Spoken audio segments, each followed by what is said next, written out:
Master your own mind and character, and no outside enemy will be as powerful as the one you have already defeated. When there is no enemy within, the enemies outside cannot hurt you. Have you ever noticed that your biggest enemy somehow knows all your secrets?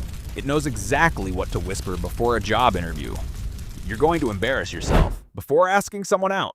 They're going to laugh at you before starting a business. Who do you think you are? What's strange is your greatest enemy doesn't pay rent. It lives inside your own head. Congratulations, you've been infiltrated. The Yoruba proverb says, when there is no enemy within, the enemies outside cannot hurt you. Translation: the world isn't nearly as dangerous as the voice narrating your failures before they've even happened. History proves it over and over again. Empires have survived invasions. Explorers crossed oceans. Inventors failed hundreds of times. But countless dreams died because someone believed the tiny pessimist living between their ears. Today, we're going to evict that roommate. Imagine two identical people. Same intelligence, same opportunities, same annoying neighbor who mows the lawn at 6:30 a.m. on Saturday morning. The first person has one problem. Every decision begins with fear. What if I fail? What if people judge me? What if I look stupid? By the time they're done thinking, someone else already got promoted, started the business, asked the question, took the trip. The second person hears those same fears, but instead of obeying them, they acknowledge them and keep walking. That's the difference. Not confidence, not talent, just refusing to let fear become the boss. Here's the strange thing about fear. It lies constantly. It tells you failure is permanent. History laughs.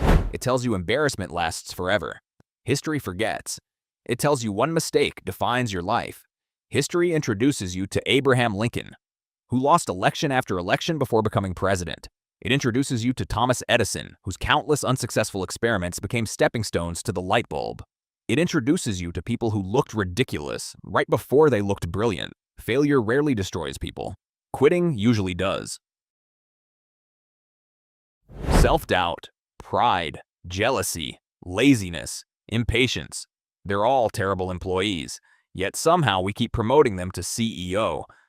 The people history remembers weren't fearless. They simply stopped asking fear for permission. The Stoics understood this. Machiavelli understood this. The Bible teaches self-control is greater than conquering a city. And this Yoruba proverb reaches the same conclusion. Win the war inside, and most battles outside become manageable.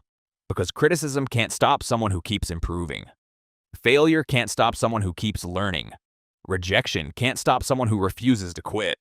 The outside world loses much of its power when your inner world is steady. So here's today's challenge. The next time that little voice says, "You're not ready," smile. Thank it for its completely unsolicited opinion. Then do the thing anyway. Because courage isn't the absence of fear. It's refusing to let fear hold the steering wheel. Remember, your greatest enemy probably isn't your boss, or your competition, or the economy, or that guy who replies all to every company email.